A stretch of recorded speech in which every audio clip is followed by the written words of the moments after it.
Hello, Grill fam. You're watching The Hill with April Ryan, where we bring you the latest news and politics every week. It's been 1 year since Russia launched its war on Ukraine. President Biden made a surprise visit to Kyiv to mark the anniversary. Then in a speech to NATO leaders in Poland, the 46th president gave his unwavering support for Ukraine as Russian bombs continued to drop over the country. President Biden said Ukraine will prevail. Meanwhile, the impact of the war in Ukraine is being felt around the world. New York Congressman Greg Meeks recently told TheGrio exclusively that the Russian blockade of grains leaving Ukraine is harshly impacting the scores of those starving in Africa. You see the bombardment that Russia continues to put on Ukraine. We've got to try to make sure that Turkey and other allies continue that pathway, though, to try to get some of the grain through so that the countries on the continent are not starving. The war in Ukraine has other ripple effects impacting all parts of the globe, to include prices at the gas pump to prices in the grocery store. As we're marking moments and anniversaries, it's been 3 years since COVID became a deadly global pandemic. President Biden is expected to end the COVID emergency designation in early May. Once the designation is lifted, some treatments and tests may no longer be free. TheGrio spoke with CMS Administrator Chiquita Brooks-LaSure.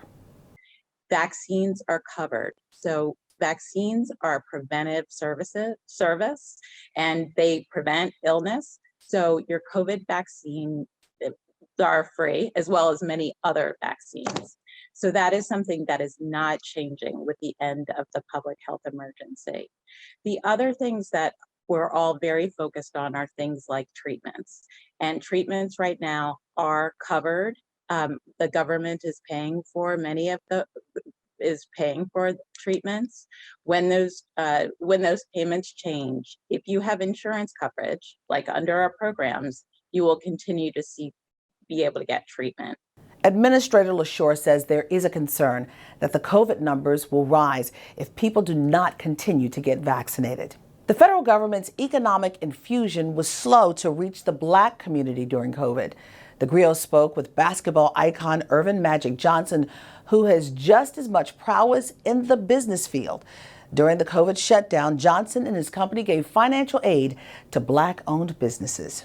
My company, Equitrust, we put up $100 million so that those same other women-owned, Black-owned small business owners can get a loan to not only keep their employees, but a lot of them have grown their business since they got loans from my company. And so I'm so happy that we saved over 30,000 Black-owned businesses throughout the country. In other news, First Lady Jill Biden is the latest of the Biden administration officials to take a trip to Africa to bolster cooperation between the United States and many of the sub-Saharan nations. Mrs. Biden is traveling to Namibia and Kenya. And speaking of Africa, EPA Administrator Michael Regan canceled his planned Saturday trip to Ghana and Sierra Leone with actor Idris Elba and his wife Sabrina.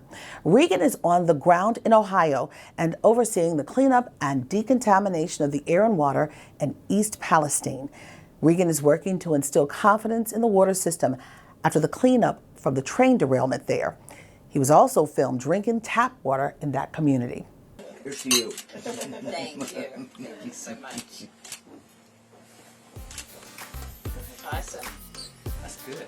That's really cold coming from that. Well, that's it for this edition of The Hill with April Ryan. We'll see you next week with your latest in news and politics. Peace.